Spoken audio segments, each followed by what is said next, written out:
This heap's 4 days old now. It's been sitting there for 4 days, and we're going to give it its first turn, so we should see some temperature. All right.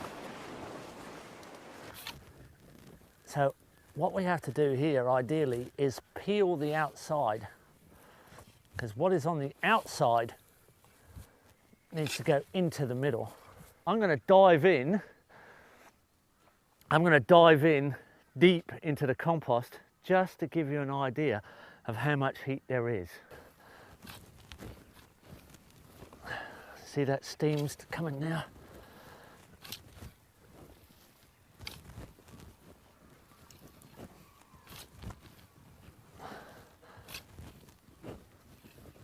This is where you realise you've got to have material that's chopped up, not just for the surface area that all the little organisms can start processing, but also just so it's easier to turn.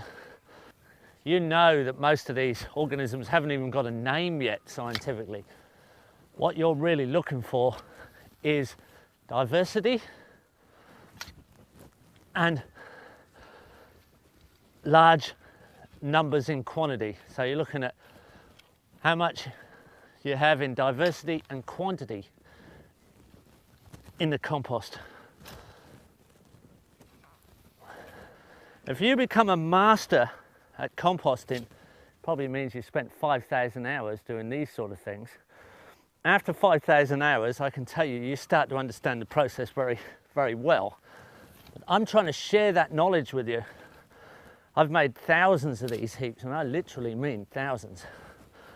And I've seen the equation of different combinations, different recipes. There's no limit to the diversity you can put in. There's no limit to what elements can't go into a heap that you need to gauge. Has it lived? It can live again.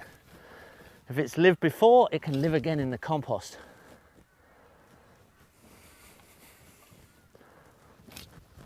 But once you get the recipe right, once you've got the cake cooking, once you've got this interaction between carbon and nitrogen, all the other interesting elements that make up the living systems of Earth, they can all be included. So it should be the same size, dark brown, fine material, just warm, have a nice smell, and not look like any of this material we started off. It doesn't look like anything it started off as. It's a bonded, constructed humus fertilizer. It's an imitation of what happens under the forest in a concentrated form. By design, we've done it for ourselves. Easy. You can turn one of these in half an hour. 8 turns later, over 18 days, you've done 4 hours work doing something meaningful. It's part of planetary repair. It's part of the equation of permaculture design and understanding what we have to do to be part of the solution rather than part of the problem.